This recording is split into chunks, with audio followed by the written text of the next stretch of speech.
roster. For those, so going to legislative updates, we have a new bill, SB1, that just was added to the roster of early care bills. It is a hot topic this year with early care legislation. We have, as we've mentioned in previous meetings and other gatherings, we have the House, we have the Senate, and the governor all proposing new legislation to fund childcare, overhaul childcare.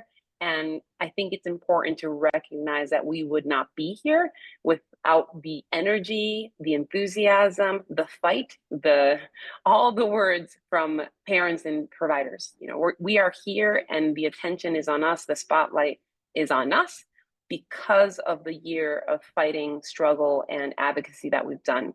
Now it's time to make the most of it. So SB1 is a new addition to the list of legislative proposals. This is number one matters. Usually when you have bill 1, 2, or 3, it means that it's a priority bill for, the Senate or the House. In this case, the SB means it's a Senate bill. It's number one priority. So they're letting the state of Connecticut know, we hear you, we want education to be in the forefront. And part of that educational proposal is early care.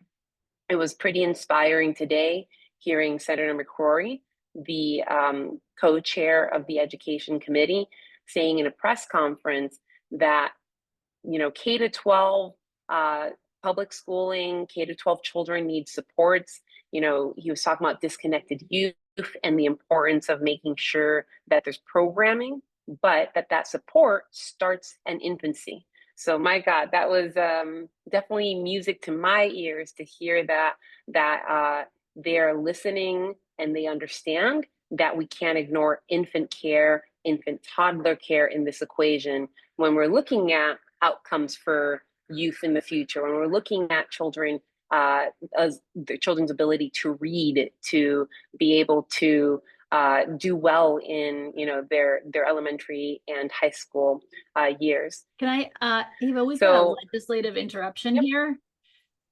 Apparently your name was just called in the hearing to testify. Oh, do you tell me what you want to do? We'll make this work here. We've got a lot to go over. Do you want to run and do that, or do you? I'm going to run and do that. I got to run and do that. Okay. The next few bills that are up. We're going to take a pause on the legislation. Okay. We're going to skip ahead. Okay. And we're going to come back to this when you can take it. I'm going to stop sharing then. Yeah, perfect. Okay. All right. Thanks. Thank you. That is, that's the legislative session, folks. Let me tell you, we have been at the Capitol this morning since 10 a.m. when this public hearing started, and it's now 6:30, and she just got called to testify. So it's been a long day hanging out there, and that's just how it goes. So we are actually just going to skip over to Claire. Claire, are you good to skip to you now? Sure, absolutely. We're going to skip ahead. We'll just come back. We can pivot. Okay. Hi, everyone. My name is Claire Kaiser. I'm the Director of Early Childhood Initiatives at United Way of Greater New Haven. And I was asked to share about an experience that we recently had at United Way hosting a house party, which essentially is a meeting, an informational session. We were lucky to have a little bit of training sort of sprinkled in there. And through my work in New Haven, I'm also very involved with the New Haven Early Childhood Council. I'm very fortunate to be on a team with some parent ambassadors, some of whom I see are here at the meeting. And if they want to drop in the chat what their experience is like at the house party, I think that would be wonderful. But we came together to learn about childcare for CT, the work that they do. I found the session to be very informative. We got some great handouts. All I had to do was convene the group. So especially if you convene with a group of parents, of folks in the early childhood space, it was very easy to just have Tara and Ava come and sort of plug into what we do already. They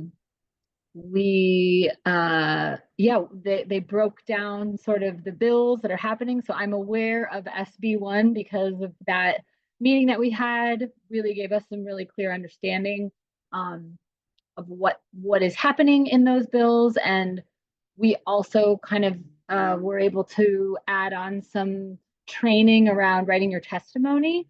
And so I hope our parent ambassadors who are here feel more comfortable doing that.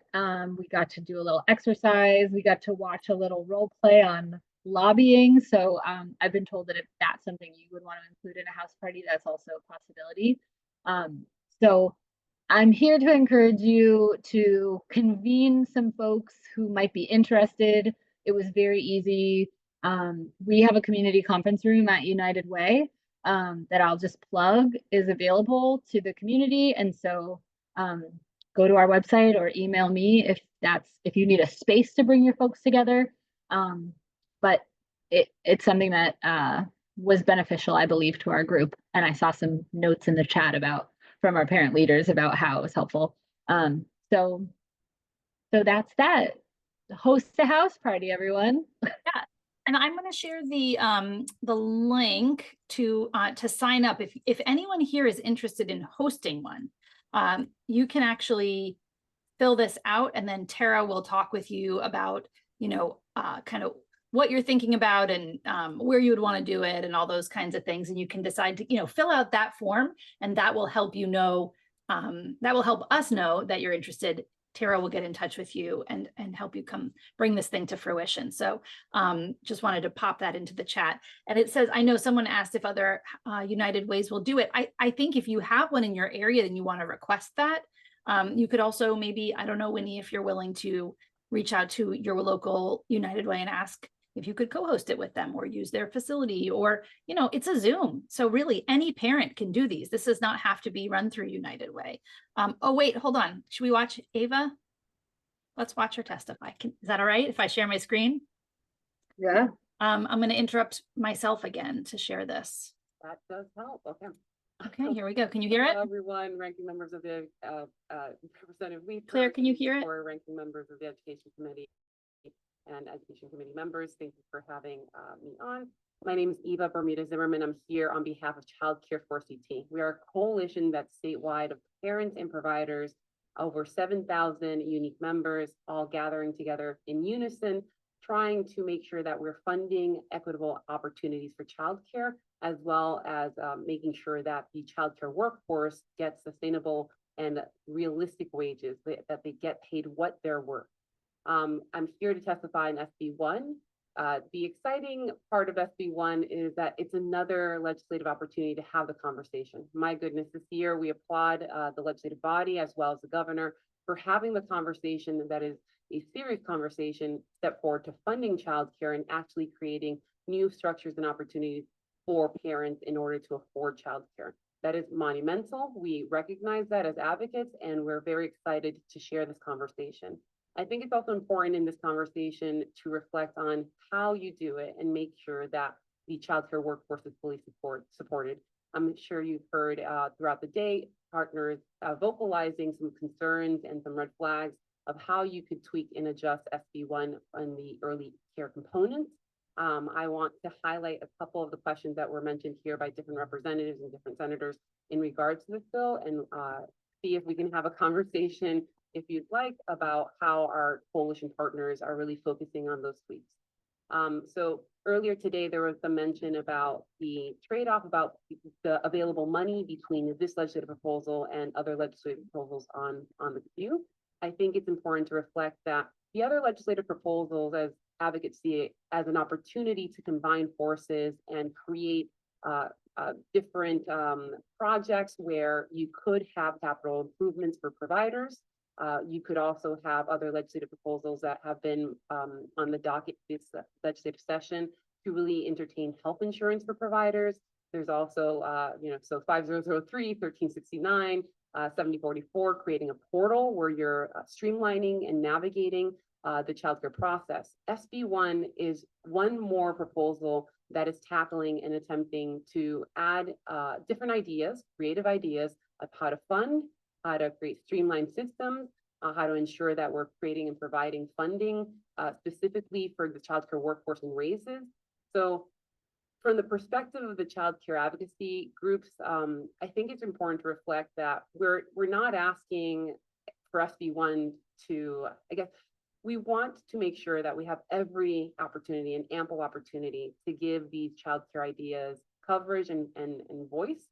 We want to make sure that at the end of the year, end of the session, before session is out, legislative body has the ability to either consolidate or take each proposal individually. But that proposal really has to entertain making sure that the workforce gets paid, making sure that it's not just supporting one fraction of the system. Specifically in SB1, looking at infant toddler care is a detail that we'd love to see a little bit more clearly specified in the legislative proposal. If you don't have an opportunity to really fund childcare starting from infancy, and you're not paying those childcare workers what they are worth, it's very difficult to overhaul and support the system as a whole. So I'll pause there because I think I'm almost at time, but I'm open to any questions that you may have. Thank you so much. I don't see any questions, but grateful for you coming in, adding your voice to this growing conversation. Thank you. Thanks. And I'm sorry, Yvette, you're next. Okay. And actually, I'm going to share, that was awesome. I'm going to share the link to that. Thank you so much, Senator McCrory. And Let me turn that off, but also I'm going to share the link to it in case anyone wants to watch more of people testifying later. One second. Let me just grab this link. It's on YouTube. And so I'll share that with you all if you want to do it, watch this later. And you can watch, there's tons. I mean, I think they had 200 people sign up to testify today, which is remarkable. Okay, back to it. Claire, let's get back to that. House parties. I think the thing I was going to say when when I interrupted myself was that as parents, you guys can sign up to host one of these. You can do it actually at your house, or you can do it on Zoom, and you can invite your friends. This doesn't have to be something that has to, that has to be formally done through an organization. A house party is literally you invite your friends to come. And if you have friends who have, been struggling with childcare, whatever, that's a great place to help them understand what our movement is about. So just wanted to say that. But any other questions, Claire, that you have before we jump back into Ava? No, maybe I'll just add that if you already convene with a group of people who care about early childhood, then invite Childcare for CT to come and talk to you for half an hour or an hour of the time that you're already meeting, because it was sort of plugged right into what we do for our in-person meetings. But yeah, it was I felt like a super valuable time and engaging and fun, and did a lot of learning. So if you have questions about how we organized it, I'm happy to. I'll put my email in the chat. Folks are welcome to reach out to me. But it was super easy to organize, so go for it. Thanks so much, Claire, and thank you for hosting one. I think we got really great feedback about it, so really appreciative for you for being a leader, stepping up and doing that, and helping your community learn and join this movement. So amazing. Ava, we watched you all in live time, so very exciting for all of us. 2 quick questions before you go back into your presentation. Somebody is wondering if they'll be able to access either the slides or the recording after the meeting. Are you comfortable sharing those? Okay. Absolutely. Great. And then the second question is, I said I think there was over 200 people signed up to testify today, and they wanted to know how many of those did we organize, and how did our organizing go for this? So I don't know if you, I think we had quite a number of people there actually testifying, but I don't know the number. Yeah, so I think as of like midday, I guess the question of who testified and signed up were over 50. Who gets to actually go is still up in the air because there's so many people on the education committee. They're expected to run until 2 a.m. So no fault in anyone who signed up to testify via Zoom or live who can't stay up till 2 a.m. It's understandable. But if everyone does show up, we would be over 50 from our coalition partners. And, this is different United Ways, this is Alliance members, there's also union members who signed up to testify. And each of the partners are tackling a different issue within SB1 or a different angle, something that's more pertinent to them. But at the end of the day, we're all in it together, trying to find more funding and trying to make sure that they're framing legislation in a way that's helping parents and helping providers. Great, thank you. And I just want to point out two things. One, for us to slow down for Sandra, and thank you, Sandra, for that reminder. I got nervous with moving all those things around, and I think I sped up.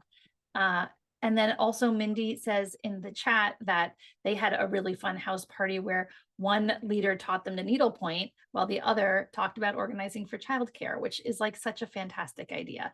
And so just so perfect. So wanted to just highlight that. It's sweet. So, okay, Ava, you're up again, and I'll let you just take off where you left off. We've done the house party. We skipped ahead to house parties. So you saw a glimpse of SB1. What I think it's important to share is no one's an expert in all of these details and these proposals, and we're not expected to, if there's someone that's expected to be an expert, it's the lobbyists, the paid lobbyists, the staff, to truly dissect and understand what the proposals say and be very clear as to each line item. But for you all, the everyday parent, the everyday provider, the legislators understand that this, policy is not your job. Typically, very common that they ask you questions about your story, about things that you shared. So if you're ever wondering in testimony, written or in person, how much will they ask me about the details of this bill? It's pretty rare that they go into or try to grill you on what's your knowledge and the data. They ask you questions that are pertinent. Back to SB1, it's a difficult bill. It has 66 pages. It's trying to do a lot. It's trying to help, K-12. It's trying to do special education funding. There's details there about summer school, youth camps. There's of course early care. So in between lines about in and out, there are sections on early care, and some of our partners have vocalized that they're very concerned the money that's going to be allocated for SB1 specific to early care, it just is not enough. And it's going to create a mandate where owner operators and directors, anyone, family childcare group homes and center spaces, would have to pay their staffers more money and then not be able to, get enough money from the state. There's also concerns that were vocalized about paying through this program the childcare locations late, right? Two months, waiting 2 or 3 months before they get paid for services that are already, you're already educating the kids, you've already fed the kids, you've done all the good things, and then 2 to 3 months later, then you get paid. So those are red flags that were mentioned in our emergency meeting because this bill came out last week. So we put all of this research together in a very short time. Shout out to Vanessa from the Alliance, who did a lot of excellent work creating a toolkit. So SB1 is tricky because then on the flip side, they want to put $300 million. They're another bite at the apple with creating a universal preschool trust, another bite at the apple and really saying that we want to maintain this funding forevermore and make it evergreen. And that's extremely positive. That's, on the right path. So when it comes to tricky bills like this one, where there are details that need to be tweaked and changed, we try to be a little bit careful with how we frame it. My goodness, I just testified and I was really nervous because I wanted to thread that needle. I want to show the legislators that we support your cause for wanting to do good for us, but at the same time, you have to hear us and bring us into the room, have parents and providers in these conversations so that when you're building legislation, it's framework that makes sense for parents. It's framework that makes sense for providers. You can't do it in a vacuum. So SB1, to be continued. We hope that they've heard us today, that they're going to make adjustments. Still, there's plenty of time for you to submit testimony online if you'd like about SB1. Our suggestion, because of the trickiness of this bill, was to make a comment saying we'd love for you to really support early care, fund early care, but please make sure that you're doing it in a way that's beneficial all around. So when we sent toolkits out for this bill, and when we sent information through email recently, we did not give an option on our behalf, for support or oppose. Of course, you have every right to select which one you want to do. But if you're doing it through our toolkits, we were saying make a comment, and here are some suggestions of what you can say. Hey, Moving to other, yep. want to just give you a time check. Okay, moving to other bills. These are a little faster because we're in a different place with them, right? They've moved out of the hearing process. So the rest of these bills, SB6, HB 5003, which I'll talk about next, and then SB 1369, already voted out of the Children's Committee. Now we're expecting the LCO and OFA. So there's a financial analysis that has to be done to figure out how much they cost the state of Connecticut. And then we expect them to then fall under the Appropriations Committee, where we should expect another hearing. There's only between now and April 17th, a few weeks left of hearings. So if anything comes out of the blue, if new legislation comes out of the woodwork, or wherever these legislative proposals that we're talking about today get another hearing or get voted out of committee, there's basically only a few weeks where that happens, and then it goes into the legislators negotiating and figuring out what they're going to fix and what they're going to tweak, and then it goes for some floor votes. So SB6 really concentrates a lot of their language on youth camps, summer programs, the food program, the sections that are very keen on early care.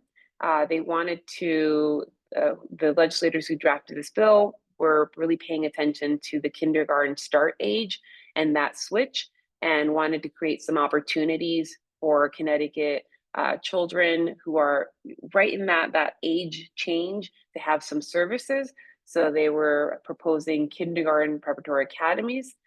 There was also some language to do some study bills that would help better understand the early care system. So just flagging that. Then next we have HB 5003. This one really concentrates on growing care for kids, making sure that Care for Kids has the ability to expand how many parents qualify. So they're changing the state median income so more parents qualify. The big deal, super big deal, 5003 that we find, monumental is childcare providers who have childcare needs, right? You work in childcare, you're a nutritionist in a childcare center, or you're a teacher's assistant in a childcare center, whatever your role is, and you have children and you yourself cannot afford childcare, and the center or the home-based space that you work at can't afford paying on your behalf, it's just not sustainable. This bill says, hey, Care for Kids will spot you and make sure that we've got you covered for your childcare needs, which is pretty exciting. The other exciting detail of this proposal is also giving an avenue for creating a healthcare subsidy for the childcare workforce, which is also monumental. There's also details about creating capital improvement, opportunities for capital improvements to make sure spaces have, all the things they need to be up to date. There's also some language of some study bills see how we can get more men in the childcare workforce. All good things. Okay, next one, we have 7044. There's a quick It's a question yes. Okay, came go in ahead. on this from Winnie. Does Care for Kids also add increased income limits for those in Fairfield County? So the legislative proposals on the table right now are not increasing the rates and payouts to providers. But they are, so Wendy is correct, they are increasing the SMI, so the limits for the parent side, basically saying if you make more money, a little bit more money, then you do qualify. It's at 85% of SMI.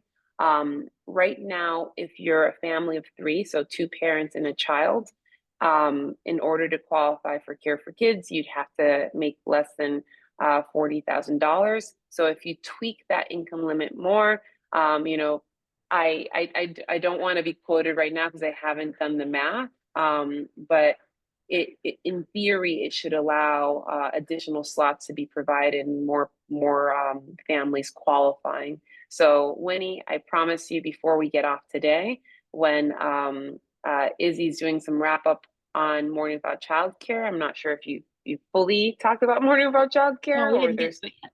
okay, awesome. So when Izzy's there, then I will look at the income limits for Care for Kids and I'll put some information on the chat, some fast math of like what it could be.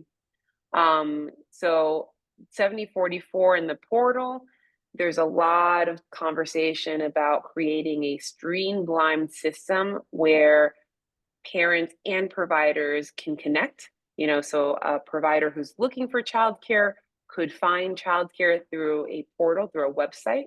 And then the portal is not just that connection, but it's also the paperwork and the qualification for whichever subsidy you might be able to access.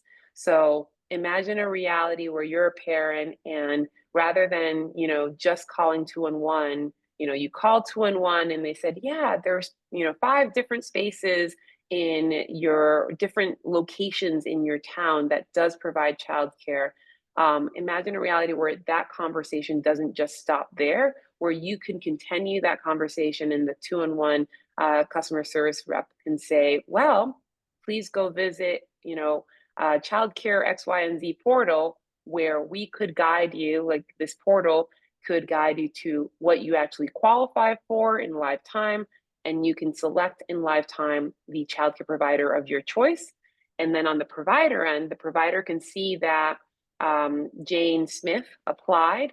The provider can see that she has 2 children. The provider can see that all of the paperwork to qualify for Early Start or to qualify for Care for Kids or to qualify for the governor's UPK program was filled out. And all you have to do now is, you know, follow up with that parent, interview them if you want, you know, if you feel the need to, and then expect the state of Connecticut to pay you your difference for that program. So creating a streamlined way, cutting red tape is super important. 7044 is one avenue to get us there. To go even further on that conversation of streamlining, we go to 1369. So 1369 says, yep, we love streamlining, we love portals. Let's put even more details into what a portal could be. We can create wraparound services so that any parent who doesn't qualify for the UPK program or doesn't qualify for Care for Kids or doesn't qualify for Early Start, we've got your back, we've got you covered. We will cap the cost of your child care for your child that's the age of 0 all the way to 12 years old to 7% of your annual income.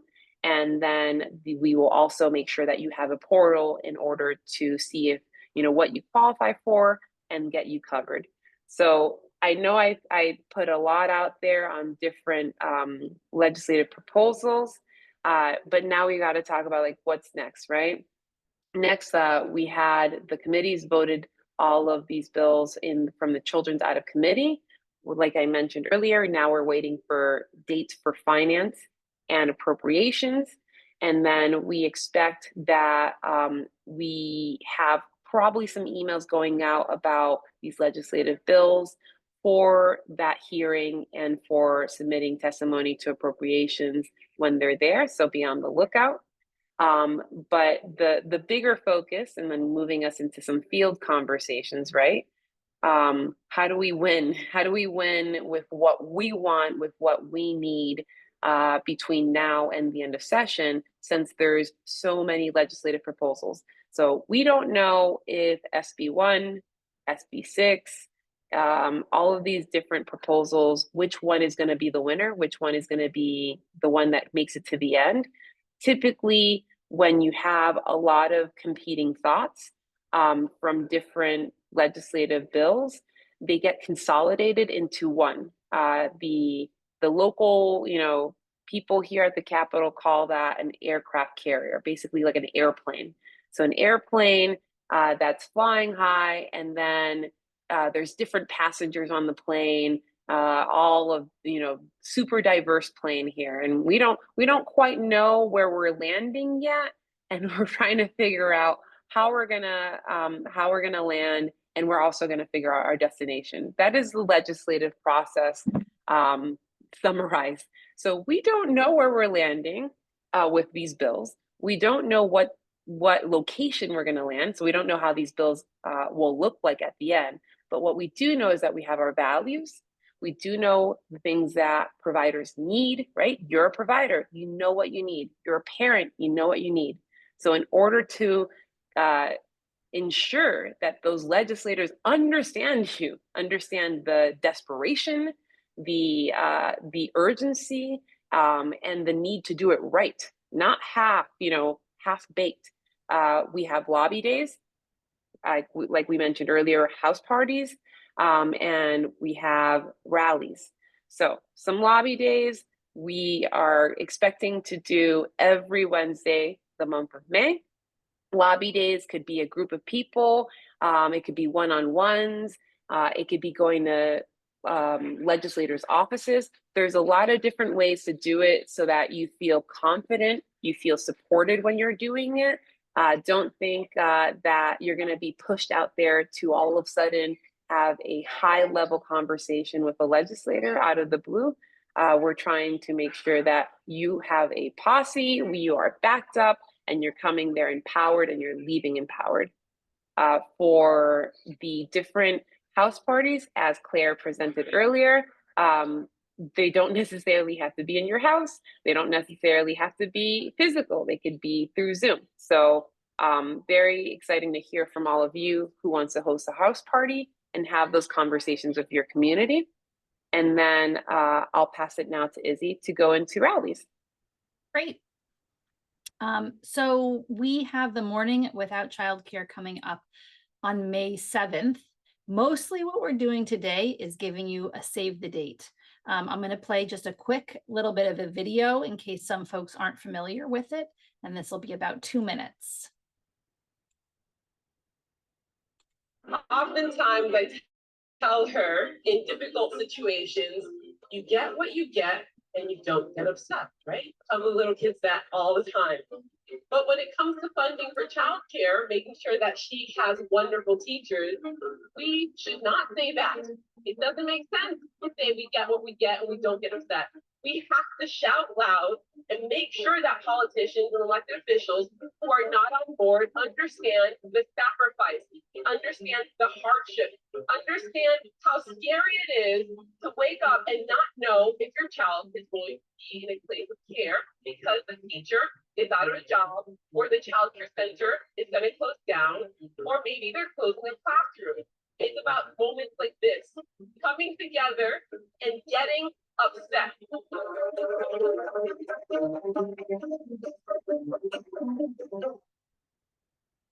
My name's Ava Bermudez Zimmerman, and I'm the Coalition Director for Childcare for Connecticut's Future. Okay, I'm gonna I've stop had the there. privilege with others to build this Turn it on. organization, and now I I'm going have to share the that wonderful. also with you guys. We have it both in English and with Spanish subtitles. So if you want to watch the rest of that video, I'll share that in the chat as well. Today, we're giving you just a save the date. It's going to be May 7th. And sometime in the next week, you'll be getting an email with a sign up form and you can pick the city that you're interested in joining a rally. We usually do New Haven, which is a really big, so fun, music, loud, lots of people on the New Haven Green. We have Waterbury, Danbury. There's just like all across the state. I think we have, there's more than 10 this year. I don't want to say a number and then be wrong, but there's going to be more than 10 rallies, and they're all across the state, and they're really fun. And it's a great way to participate in a solidarity movement. It's a great way to just feel like, oh, I'm not alone in feeling like I'm fighting all the time. So if you can, it would be amazing to have you at a rally somewhere. So save the date for May 7th. And, this is the way that we get our voice heard statewide. It gets a ton of press. It gets a lot of attention from lawmakers. And this is where we show numbers. One way is through the hearings, having 50 people show up, to testify on this, sending in 100 letters of support or comment on a bill. And another way is us just showing up in a group, in a place, inviting the mayor, inviting our lawmakers, and, really just spreading the message that way. So it's also a way to get invigorated to keep going, because it is so amazing to be at these marches and these rallies with other people in this fight. So, I'm on Zoom all the time. For me, being with people, being able to like hug them and hear them and chant with them. And it's very, very moving and very exciting. So, so just wanted to put that out there. And then that might be it. Let me share these links in the chat. I don't know, Ava, if you had anything else to add. I guess to add, to kind of like echo you, Izzy, that because we have so many Zooms, my God, we do these Zooms, and it is nice to see people's faces. The human component of getting to know someone that you've been on camera with for the first time is kind of beautiful. Like some of you I've never met. Literally, some of you I've never met. Other times, I go to visit your center, and I get invited to centers, and I'm like, oh, hi, after 2 years of seeing each other digitally, here I am meeting you. And then there's moments where I've heard parents introducing themselves from these meetings, and they're like, how do I know you? How do I know you? And then making that connection, because there are two parents who live in the same city who had never met themselves in person, and they saw that they were both in these committee meetings, in these coalition meetings. So like those are inspiring moments. We're building community. No, you're not alone, right? We are obviously not alone tonight, but there's thousands of people that are living the same reality, and we're all trying to focus our energies in the same cause. So I think it's worth mentioning that sense of community. Yeah. And I don't want to miss that we have 15 minutes left, and I want to open it up to questions if anybody has any. So folks are welcome to just come off mute in English or in Spanish, and we can translate the other direction if needed. Comments are also okay. If anyone was at a rally or has a question about the legislative session, house party, any of the things we've discussed, you're welcome to come off mute and comment or ask.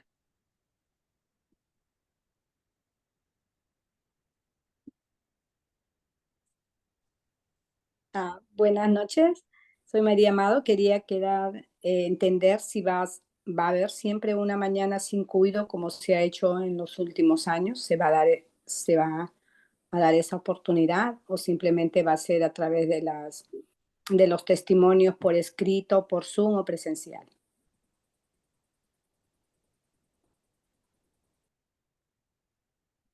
Sí.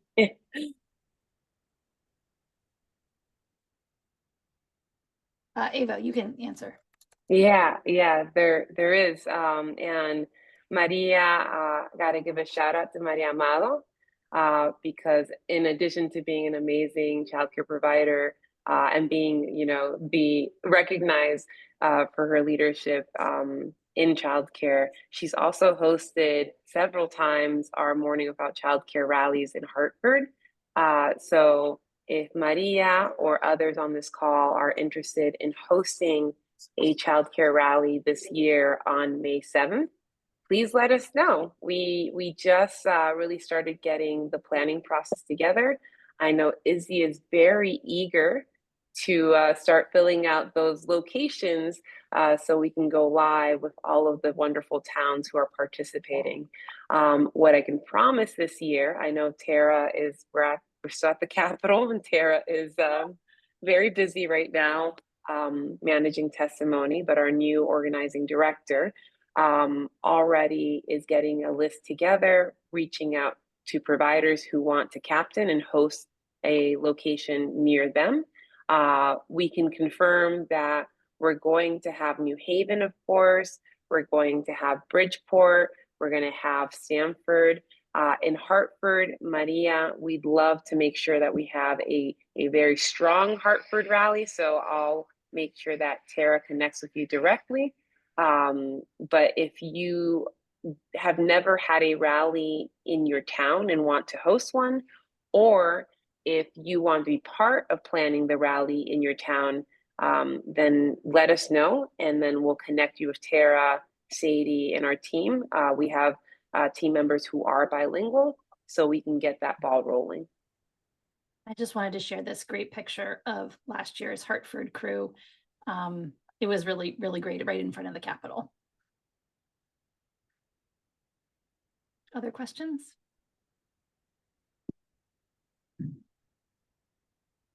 Okay, great. You were very thorough, Ava. It was wonderful to get to be with you all tonight. Any other links or things that you need, you can stay on and we can get them for you. We'll send out the recording of this and the slideshow and all of these links probably tomorrow or Friday. You should look out for an email with all of those things. And oh, Mindy says, I was 9 months pregnant at that rally and now my baby is 10 months old. Oh, how we need a onesie for that baby. we need a fixed childcare. Can you get onesies? All right. We've got Oh one my more thing to goodness, order. get onesies, a fixed childcare. I would totally support that. Okay, all right. But now we have to do it for a 12-month. Maybe it's baby. We'll see. Mindy, let's chat. We need some of those for the kids. Okay. We did do t-shirts. You got some little kid t-shirts last time. We should talk about little t-shirts, a couple for every location. Yeah. Amazing. Okay.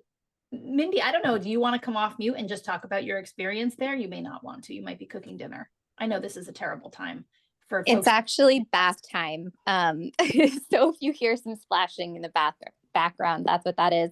But it was lovely to be at the Hartford rally last year. I'm the board chair of the Capital Child Development Center in Hartford, in Frog Hollow. So we're right across from the LOB, which is really nice. And I'm a co-captain for this year for the Hartford location. So I would love to connect with Maria and anyone else interested in joining us in Hartford. But yeah, maybe it was Eva. Someone passed me a mic and I was 9 months pregnant and my I think at the time, 2 or 3-year-old was running around between my legs while I was speaking. But it was so nice to get to meet other advocates. Yep, that's him in the back right now. And Rep Farrar was such a great advocate. It was so nice to have her there and speaking, to our cause. So that was really lovely. I also I mentioned in the comments earlier that Leah Pepe of Friends Center hosted a house party.